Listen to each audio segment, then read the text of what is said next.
오늘 우리에게 주신 하나님의 말씀은 요한복음 4장 19절에서 24절까지 말씀입니다. 신약성경 148면 요한복음 4장 19절에서 24절의 말씀을 한 목소리로 함께 봉독하시겠습니다. 여자가 이르되 주여 내가 보니 선지자로소이다. 우리 조상들은 이 산에서 예배하였는데 당신들의 말은 예배할 곳이 예루살렘에 있다 하더이다. 예수께서 이르시되 여자여 내 말을 믿으라. 이 산에서도 말고 예루살렘에서도 말고 너희가 아버지께 예배할 때가 이르리라. 너희는 알지 못하는 것을 예배하고 우리는 아는 것을 예배하노니 이는 구원이 유대인에게 남이라. 아버지께서 참되게 예배하는 자를 영과 진리로 예배할 때가 오나니 곧 이때라. 아버지께서는 자기에게 이렇게 예배하는 자들을 찾으시느니라. 하나님은 영이시니 예배하는 자가 영과 진리로 예배할지니라. 아멘. 시온 찬양대가 하나님께 찬양 드립니다.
그렇습니다.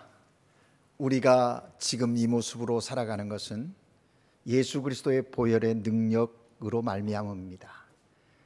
그 보혈의 능력이 우리의 힘이고 또 우리의 기쁨이고 우리의 소망이 되는 줄로 믿습니다. 오늘 시온 찬양대의 찬양 하나님께서 영광 받으시고 또 우리의 동일한 고백으로 하나님께 드릴 수 있게 하셔서 감사를 드립니다. 오늘도 하나님께 기쁨과 감사로 예배하는 여러분 모두에게 하나님께서 주시는 은혜와 평강 그리고 사랑이 충만하시기를 주의 이름으로 축복합니다. 여러분, 창세기 4장을 보면 가인과 아벨에 대한 이야기가 기록되어져 있는 것을 봅니다. 이 이야기를 읽어보면 참으로 안타까운 비극적인 결말의 내용인 것을 보게 되죠. 그런데 이 이야기가 시작되어진 발단이 어디에 있는가? 예배에 있음을 우리가 발견하게 됩니다. 형제가 따로 하나님께 예배를 드렸습니다. 그런데 하나님께서 아벨의 예배는 받으셨지만 가인의 예배는 받지 않으셨다는 겁니다. 오늘 이게 우리의 중심 본문이 아니기에 왜 하나님께서 가인의 예배는 받지 아니하고 아벨의 예배만 받으셨는가? 그 원인이 무엇인가? 이것에 대하여 말씀을 나누려고 하는 것은 아닙니다. 가인이 아벨을, 하나님이 받지 않은 예배로 인해서 가인이 아벨을 시기하기 시작합니다. 그래서 결국 어떻게 됩니까? 형 가인이 동생 아벨을 죽이는 비극으로 이 이야기가 끝이 납니다. 저는 이 이야기를 묵상하면서 몇 가지 깨달은 은혜가 있습니다. 먼저는 하나님께서 아벨의 예배는 받으셨지만 가인의 예배를 거절한 것을 보면서 하나님께서는 예배라고 다 받지 않으시는구나 하는 것을 깨달았어요. 그래서 우리가 예배 드리는 것도 중요하지만 하나님께서 받으시는 예배를 드리는 일은 더 중요하다라는 것입니다. 모든 사람들이 예배를 드립니다. 그런데 그 예배 드리는 것이 중요한 게 아니라 드리는 그 예배가 하나님이 받으시는 예배인가 라는 것입니다. 이게 굉장히 중요하다는 것이죠. 또 하나는 가인이 거절당한 자기의 예배를 점검해 보면서 어떻게 하나님이 받으시는 예배를 드릴 수 있을 것인가? 내 동생의 예배는 받았는데 내 예배는 왜 받지 않으셨을까? 인베스티가를 하면서 예배를 바로 드리려고 하는 노력이 있어야 되지 않겠습니까? 그런데 가인은 동생 아벨을 시기하면서 죽인 것, 시기해서 죽인 것을 보면서 이런 생각을 했습니다. 예배가 예배에 문제가 생기면 인생에는 더 큰 문제가 생기는구나 하는 것을 깨닫게 되었다는 것이죠. 참된 예배를 드리는 일이 얼마나 중요한가. 그래서 깨닫고 하나님께 감사했어요. 그리고 나 자신도 하나님이 받으시는 참된 예배를 드려야겠구나, 그렇게 결단을 했습니다. 오늘 하나님께 예배 드리는 여러분은 어떻습니까? 하나님께 드리는 여러분의 예배는 어떠신지요? 하나님이 받으시는 예배입니까?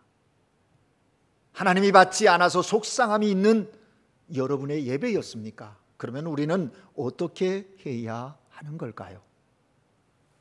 오늘 우리가 함께 읽은 본문은 사마리아 여인의 이야기로 시작이 됩니다. 4장 전체 사마리아 여인을 만나신 예수님, 그 우물가에서 물에서부터 예배에서부터 복음 증거에 전개되어지는 과정이 요한복음 4장 전체를 이루고 있는 것입니다. 그런데 이 4장의 핵심은 어디에 있는가? 예배에 있음을 우리는 놓치지 말아야 하는 것입니다. 이 여인이 우물가에서 예수님을 만났습니다. 이 여인이 만나고 싶어서 만난 게 아니에요. 4장을 읽어보면 예수님께서 예루살렘에서 사역을 하시다가 이제 다시 갈릴리로 가시려고 하는 겁니다. 갈릴리로 가는 길에 사마리아를 통과하시려고 하는 거죠. 당시 유대인들이나 누구는 여행을 할 때는 사마리아 그곳을 피해서 가는 겁니다. 저들은 우리와 상종할 사람들이 아니다. 그래서 사마리아 길로 일부러 들어가지 않는다는 것이죠. 그런데 4장 3절을 보면 예수님께서 유다를 떠나 사마리아로 가야 하는데 사마리아를 통과하여야 하시겠기에 라고 기록하고 있는 것을 보게 돼요. 의도적으로 예수님이 사마리아 성으로 들어가셨다라는 것이죠. 들어가셔서 우물가에 앉아 있는데 여인이 나온 거예요. 우연이라고 말하기에는 이미 예수님은 계획 속에서 그곳에 머물렀고 그 여인을 만나게 되었다는 것이죠. 이 여인이 주님의 말씀을 들으면서 큰 은혜를 받았습니다. 특히 그 누구에게도 말할 수 없었던 자기 마음 깊은 곳에서 늘 자기를 괴롭힌 죄의 문제에 대하여 예수님과 대화를 하는 과정 중에 주님으로부터 제사함을 받았습니다. 그래서 사마리아 여인은 참된 자유를 맛보게 되었고 평안이 그에게 있게 되었다는 것입니다. 여러분, 이 여인이 이렇게 큰 은혜를 받고 예수님 앞에 보인 첫 반응이 무엇입니까? 그것은 다른 것이 아니라 예배라고 하는 사실입니다.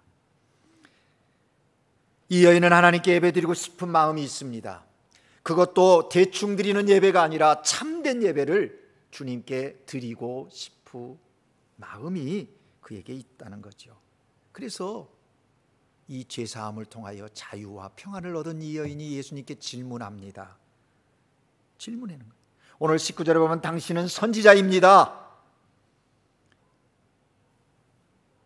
우리 조상들이 이 산에서 예배하라고 하는데 유대인 당신들은 예배할 곳이 예루살렘이라고 합니다. 어디서 예배 드리는 것이 참된 예배를 드리는 것입니까? 라고 예수님께 질문을 하게 되었다는 것입니다. 그렇습니다. 여러분, 주님께 은혜 받은 사람들에게 여러 가지 변화가 있지요. 구원받은 하나님의 자녀들에게 삶의 변화가 있는 것이 사실입니다. 예수 그리스도를 만나기 전과 예수 그리스도를 주로 고백한 이후에 삶의 변화가 분명히 있습니다. 여러분에게는 어떤 변화가 있었습니까? 적어도 내가 예수 그리스도를 믿음으로 이런 변화가 있었습니다 라고 하는 어떤 변화에 대한 분명한 간증이 있어야 할 것입니다. 예수를 믿었는데도 믿기 전이나 지금이나 별반 다름이 없습니다. 예수 잘못 믿는 겁니다. 구원의 확신이 없는 겁니다. 뭐 큰 변화는 없다 할지라도 자그마한 변화라도 내게 있다면 그것은 그리스도의 복음이 내 안에 들어와서 능력으로 생명으로 역사하고 있다는 사실일 것입니다. 여러분, 그리스도인 되어 은혜 받고 나타난 변화의 대표적인 것 하나 얘기하라면 예배일 것입니다. 여러분, 예수 믿기 전에 예배 생활했습니까? 구원의 감격을 가지고 하나님을 예배하는 예배가 과거와는 달라짐을 느끼고 계셔야 한다는 것이죠. 예배하는 태도가 달라지는 것입니다. 은혜가 충만하면 예배하는 태도가 달라지는 거예요. 예배 드리지 않고는 견딜 수가 없는 거죠. 주일이 그렇게 기다려질 수가 없습니다. 주일이 좀 빨리 왔으면 좋겠는 거예요. 하나님을 예배하고 성도들과 교제하고 하나님께 내 마음을 내어놓고 하나님이 나에게 말씀하시는 걸 듣고 싶은 그 사모함이 있고 간절함이 있어서 주일이 기다려진다니까요. 그래서 교회 오는 발걸음이 가볍습니다. 예배 시간 모든 예배의 순서 하나하나가 감격이고 기쁨이고 감사인 것이죠. 그러나 은혜가 없으면요, 사람들은 예배가 무거운 짐이 되는 거예요. 예배가 짐이 되는 거예요. 왜 그렇게 주일은 빨리 찾아오는지, 예배 드리지 않을 수 없어서 예배 자리에 와 있지만, 그런데 왜 예배 시간은 그렇게 길게만 느껴지는지, 오늘따라 왜 목사님은 저렇게 길게 설교를 하는지, 짧게 한마디 하면 끝나도 되는데 뭐 똑같은 얘기 반복하는 것 같이 저렇게 길게 장황하게 설명을 하나? 예배 시간 내내 지루하니까 빨리 끝났으면 좋겠는 겁니다. 그래서 주보를 뒤적거리면서 혹시 오타난 건 없는지, 또 괜히 주머니에 있는 휴대폰을 꺼내서 살짝 아래로 눈을 깝니다. 성경책을 보는 듯 하지만 여기서 보면 성경책이 아니라 휴대폰 보고 있는 게 보여요. 좀 빨리 끝났으면 좋겠다라는 거예요. 왜 그렇습니까? 은혜가 없기 때문에 그렇습니다. 오늘 하나님 앞에 예배드리는 여러분은 어떠신지요? 은혜가 있으십니까? 예배 가운데 은혜가 있으면 예배 순서 하나하나가 그렇게 내게 큰 기쁨이고 감격이고 또 감사일 수가 없는 겁니다. 하나님의 부르심에 응답하여 나와 있는 우리, 그리고 그 응답 속에서 반응하고 주님 내 모습 이대로 왔습니다 회개하고 또 찬양하고 주님이 행하신 놀라운 일들에 감사하면서 찬양을 올려드리고 또 기도도 하고, 대표 기도하는데 장로님 집사님만 하는 기도가 아니라 어쩌면 저 집사님이 저 장로님이 드리는 기도가 내 기도와 같다라고 동일하게 아멘 아멘 하면서 그 기도를 함께 하는 거예요. 여러분 아시는 분은 아시겠지만 누가 나와서 대표로 기도하겠습니다, 기도를 인도하는 겁니다. 모두가 함께 하는 거예요. 그래서 그분의 마무리 기도에는 아멘, 나도 동일하게 하나님께 아뢰입니다 하는 마음이 있어야 되는 것이지요. 찬양대가 찬양을 합니다. 저 찬양은 저 찬양대만 일주일 준비해서 하나님께 드리는 찬양이 아니라 나는 그 준비 자리에 함께 있지 못했지만 온 마음을 다해서 주님의 크고 위대하심을 찬양하는 저 찬양이 내 찬양이라고, 저분들의 고백이 나의 지금의 고백이라고 느끼면서 감사하는 것이죠. 말씀도 마찬가지입니다. 누구에게 해야 할 말인데 그 사람 왜 오늘 안 왔지, 이게 아니라 저 말씀은 내게 하는 말씀이구나, 나 들으라고 지금 하나님이, 살아계신 하나님이 내게 말씀하시고 계시는구나 하면서 말씀을 듣는 거예요. 예배 시간 1시간 동안 한눈 팔지 않습니다. 마음이 흐트러지지 않습니다. 오직 하나님만을 향하여 집중하게 된다라는 것입니다. 여러분의 예배에 이러한 감격과 기쁨이 있기를 바랍니다. 그러기 위해서는 늘 은혜가 충만해야 돼요. 은혜가 충만해야 돼요. 여러분 오늘 본문을 보면 예수님께서 사마리아 여인에게 예배에 대한 질문에 답하시는 내용이 기록되어져 있는데요. 그 내용이 무엇입니까? 23절에 보니까 우리가 이 23절을 보면서 우리가 깊이 새겨두어야 할 말씀임을 깨닫게 됩니다. 예배자인 우리가, 그것은 두 가지인데 하나는 참되게 예배하는 사람들이 있다는 거예요. 23절에 보니까 참되게 예배하는 자들이라는 말이 나옵니다. 이 말은 예배하는데 참되게 예배하는 자들이 있고 참되게 예배하지 못하는 자들이 있다는 거예요. 다 예배를 드리지만 다 참되게 예배 드리지 않는, 일부만 참되게 예배 드린다니까요. 어떻습니까? 여러분 참되게 예배 드리는 자가 되고 싶지 않으십니까? 어쩔 수 없이 와서 1시간 예배 자리에 앉아 있으면 된다고 생각하고 그 시간 보내고 가면 만족입니까? 그렇지 않지요. 이 말씀 우리가 새겨야 합니다. 참 많은 사람이 예배를 드리지만 가인처럼 예배 드리고 있는가 하면 그 중에 아벨처럼 예배 드리는 사람도 있다라는 거예요. 우리가 이걸 알아야 돼요. 또 다른 하나는 하나님께서 참되게 예배하는 사람을 찾으신다 말씀하고 있어요. 우리가 다 하나님께 예배 드리고 있는데 하나님이 그 다 예배 드리는 사람들 중에서 참되게 예배 드리는 자를 찾고 계신다고 말씀하십니다. 이렇게 예배하는 자들을 찾으시느니라. El Padre tal adoradores busca que la adoren. 하나님이 찾으신다는 거예요. 예배하는 자를 찾으세요. 이렇게 예배하는 자, 어떻게 예배하는 자를 찾으시는 겁니까? 하나님이 찾으시는 예배자가 되어야 해요. 그런데 여기 찾는다는 말을 우리가 좀 주목해야 합니다. 찾는단 말의 원어의 의미를 좀 더 설명하고 싶습니다. 이 찾으신다라는 말을 가장 잘 이해할 수 있게 우리에게 전해주신 예수님의 비유가 있습니다. 그것은 뭐냐면 누가복음 15장 8절에서 10절에 나오는 70드라크마를 찾는 한 여인의 비유가 있습니다. 한 여인이 자신이 갖고 있는 10드라크마를 집안에서 잃어버렸습니다.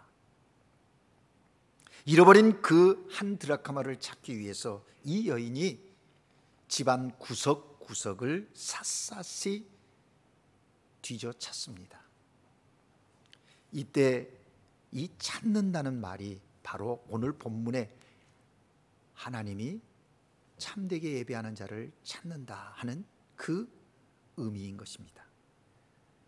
동전을 찾은 뒤에 너무 기뻐서 친구와 이웃을 불러서 잔치를 했다라고 예수님께서 비유합니다.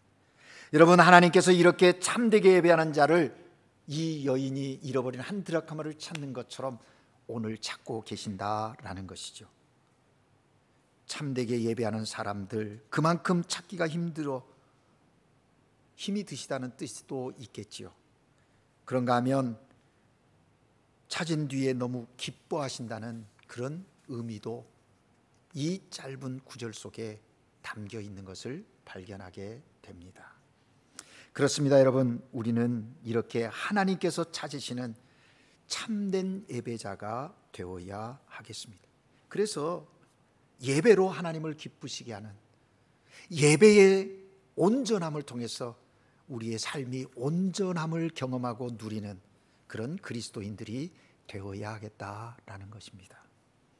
그러면 우리가 하나님이 찾으시는 참된 예배자가 되기 위해서 어떻게 해야 합니까?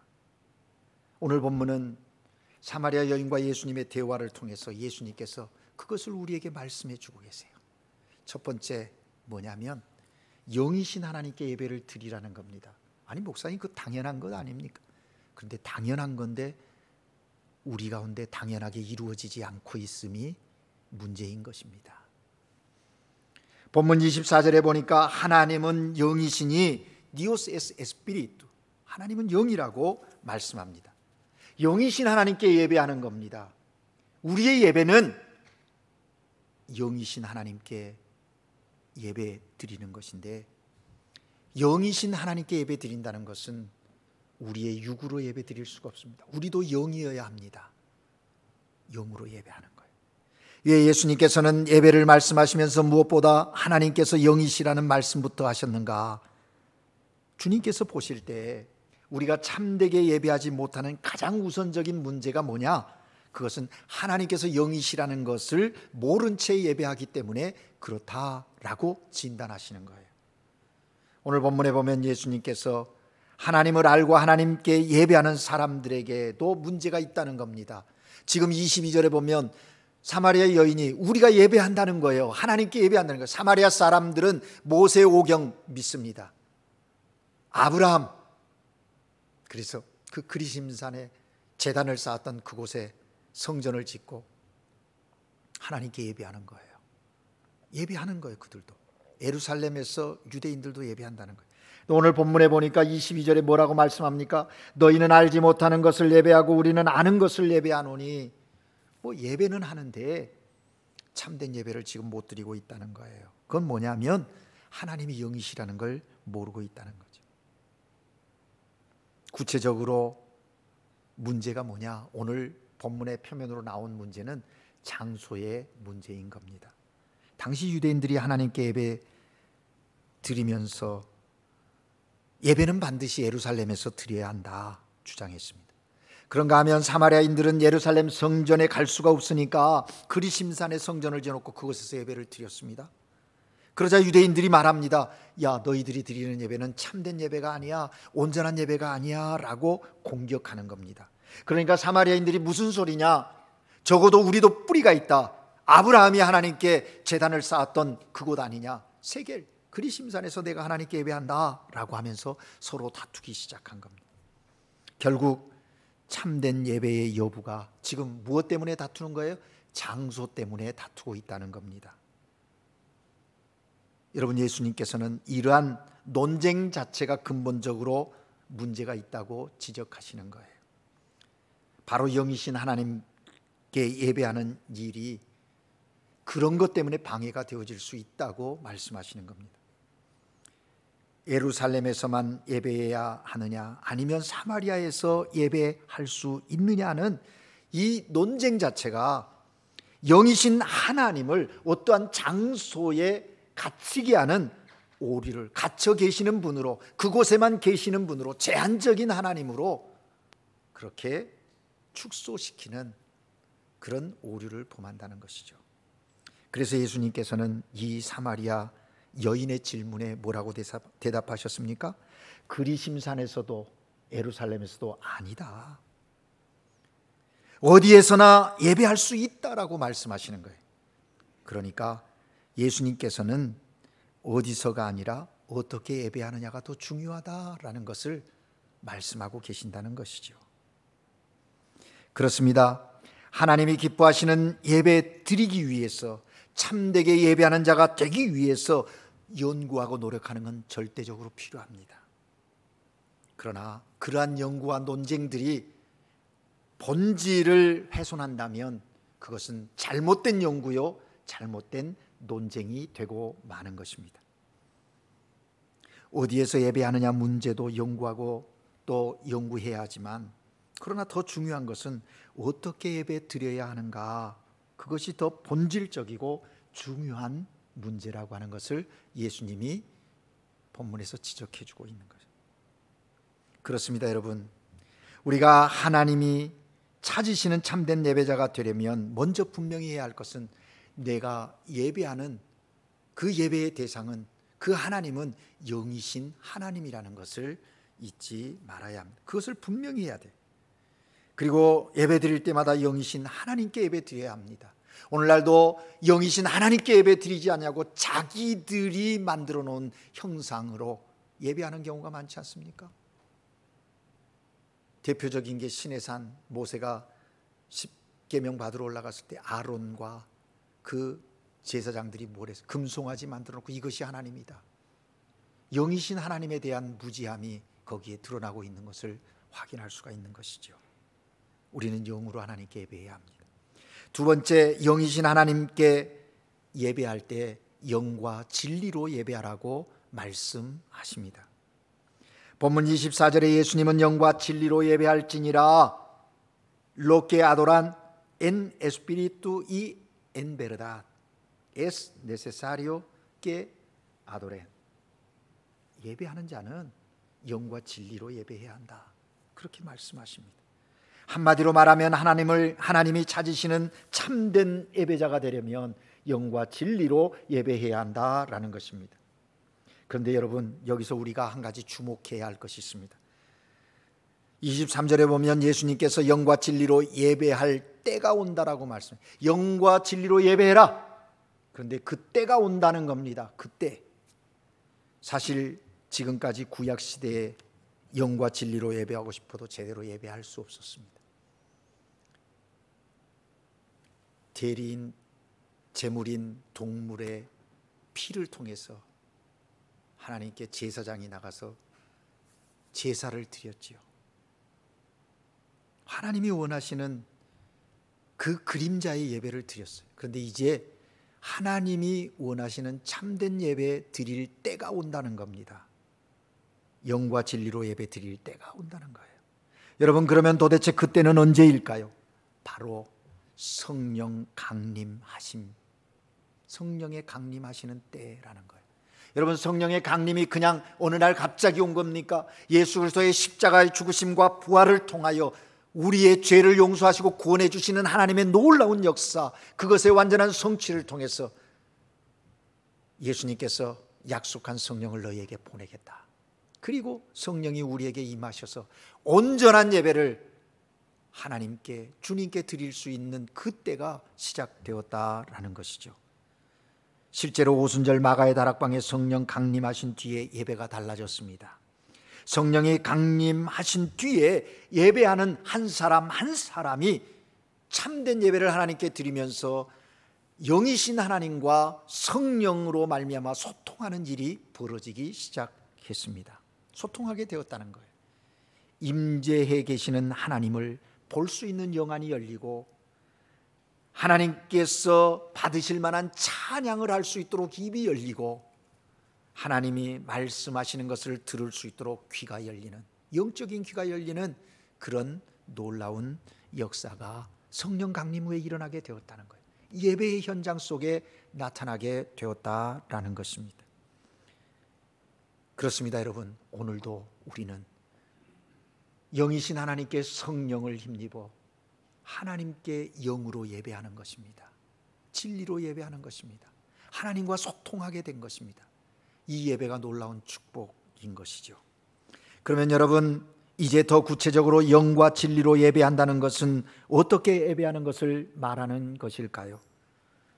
영으로 예배한다는 것은 예배 자리에 영으로 임재해 계신 하나님, 에스피리뚜, 그 하나님과 영적인 소통함이 이루어져야 한다는, 교제가 있어야 한다는 것이죠. 영이신 하나님과 소통하는 이 영은 그럼 어떤 영일까? 예수 그리스도를 믿음으로 거듭난 영입니다.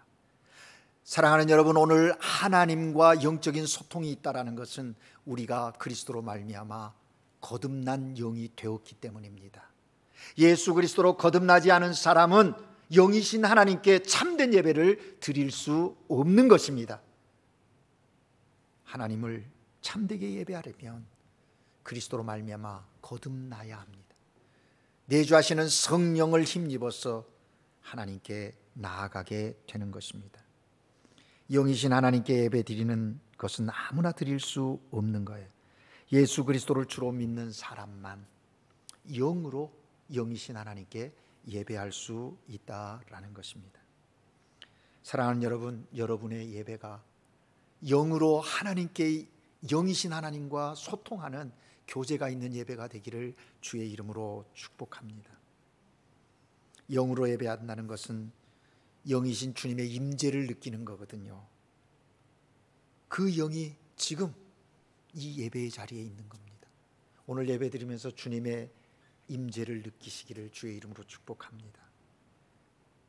세상에서 눌리고 위축되고 우리의 영에 그 어떤 눌림이 있었다면 예배하는 가운데 영으로 우리에게 다가오신 하나님께서 그 모든 것들을 풀어주시고 자유케 하시고 위로해 주시고 새 힘을 얻게 하신다는 것이죠. 이 시간 여러분 모두가 영으로 하나님께 예배하시기를 주의 이름으로 축복합니다. 예배 때마다 하나님의 임재를 느끼는 그런 복된 은혜가 있기를 바랍니다. 이 정도 얘기하면 그런 의문을 가질 사람들이 있습니다. 그래, 영으로 예배하는데 꼭 교회에 와야 하나? 내 삶의 자리에서 예배해도 되지 않나? 하나님, 영이신 하나님께 예배하는 그 마음으로 삶의 자리에서 온라인의 예배를 드린다면 저는 충분히 받아들일 수 있습니다. 그러나 나의 어떤 핑곗거리로 그 하나님의 진리를 이용한다면 받아들일 수가 없습니다. 내가 하나님을 예배하는 것, 삶으로 예배하고 어디서든지 예배하면 되지, 주일을 성수해야 되고 또 교회 꼭 나가야 되고 자기의 그 실행하지 못하는 것을 정당화하고 합리화하려는 이유로 그러한 이야기를 한다면 받아들일 수가 없는 거예요. 여러분, 분명합니다. 예배는 하나님과의 나의 관계뿐만 아니라 예배에는 두 기둥이 있습니다. 하나님과의 관계, 믿음의 성도들과의 교제입니다. 이게 너무 중요해요. 그래서 현장 예배의 중요성을 우리가 아는 거예요. 일상의 삶 속에서 삶의 예배를 드리십시오. 그러나 함께 모여 같은 믿음을 고백하며 하나님께 예배드리는 예배 공동체의 예배의 중요성을 소홀히 해서는 안 된다라는 것입니다. 영으로 하나님을 기쁘시게 예배하시기를 주의 이름으로 축복합니다. 다음으로 진리로 예배한다는 것은 무엇을 말하는 것? 여기서 진리는 주님의 말씀을 뜻합니다. 그래서 진리로 예배한다는 것은 내가 말씀이 충만한 채 예배를 드리는 거예요. 주의 진리의 말씀이 충만한 채 말씀을 사모하는 마음으로 예배의 자리에 나아가는 겁니다. 말씀을 들으면서 내게 주신 말씀을 받고 감사하며 예배하는 것입니다. 말씀에 순종하려는 다짐이 그 예배의 현장 속에 있는 거예요. 언젠가 집사님 한 분이 저에게 그럽니다. 목사님, 예배 드릴 마음이 없습니다. 깜짝 놀라죠. 아니, 왜 집사님 그러세요? 이유가 있었습니다. 주일 예배에 나오려고 하는데 출발할 때 남편과 다퉜어요. 뭐 자그마한 걸로 다퉜어요. 남편이 얘기합니다. 그러고도 집사야? 예배 드리면 뭐해? 이러면 참고 말하지 말아야 되는데 하지 말아야 할 말을 이 집사님도 남편에게 퍼부었습니다. 그러고 와서 앉아 있으니 그 예배가 하나님께 참되게 드려지는 예배가 되겠습니까? 예배 내내 상대방에게 드렸던 말이 머릿속에 맴도는 겁니다. 화가 가라앉지 않습니다. 그리고 자기가 했던 말도 떠오르는 거예요. 후회가 막끔합니다. 그때 좀 참을 걸. 예배 드리면서 그러세요. 그러니 예배가 엉망이 돼버리고 말았던 것이죠. 그렇습니다. 참 많은 분들이 감정에 휘둘려서 예배 드릴 때가 있습니다. 그런 감정이 우리의 예배의 걸림돌이 될 때가 많습니다. 심지어 예배를 드리면서 찬양하고 기도하고 뜨거운 감정이 내 안에 복받쳐서 자칫 그 감정이 예배의 걸림돌이 되어질 수도 있다는 사실을 기억해야 합니다. 그래서 주님은 말씀하시죠. 감정에 치우치지 말라는 거예요. 진리로 예배하라는 거예요. 주의 말씀에 근거해서. 여러분, 감정이 문제라고 말하는 건 아닙니다. 감정에만 빠져서 예배하는 것이 문제예요. 오늘 많은 이단들이 그렇게 주의 진리의 말씀을 떠나 머무르고 매여 있음이 뭡니까? 감정에 치우침이 많기 때문 아닐까요? 우리는 생각해야 합니다. 주님 앞에 예배 드릴 때 늘 진리로 예배하는 거예요. 예배는 우리가 주님 앞에 서는 것입니다. 이때 주님께서 우리에게 말씀하십니다. 때로는 책망하기도 하고 때로는 위로하기도 하고 때로는 격려하기도 하십니다. 때로는 깨닫게 하십니다. 때로는 우리가 어디로 가야 할지 말씀하시기도 하는 거예요. 그래서 우리는 그 말씀에 귀를 기울이는 것입니다. 말씀의 귀를, 주의 말씀, 그 진리 안에서 예배하는 거예요. 거기에 응답하며 주님과 교제하는 것이 살아있는 영적 예배인 것입니다. 사랑하는 여러분, 이제 말씀을 맺으려고 합니다. 우리는 하나님이 찾으시는 참된 예배자가 되어야 할 것입니다. 참되게 예배하는 자는 성령의 도우심으로 영이신 하나님께 예배드립니다. 영이신 하나님과 소통하는 현장이 예배의 현장입니다. 영과 진리로 예배 드려야 합니다. 그 예배는 성령의 임재 안에서 드리는 예배이고 하나님의 진리의 말씀으로 드리는 예배입니다. 그 예배가 하나님이 찾으시는 자의 예배인 것입니다.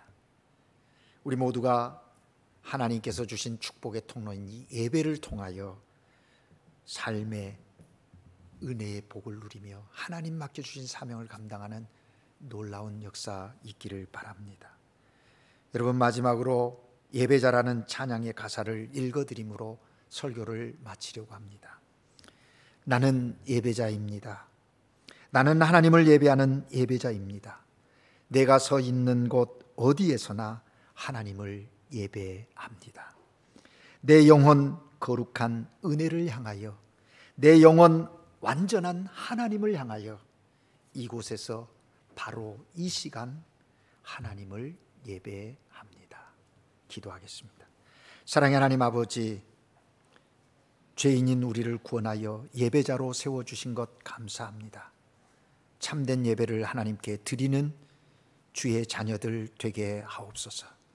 오늘 수없이 많은 사람들이 예배 드린다 하나 하나님이 찾으시는 예배자 그 한 사람 되기를 원합니다.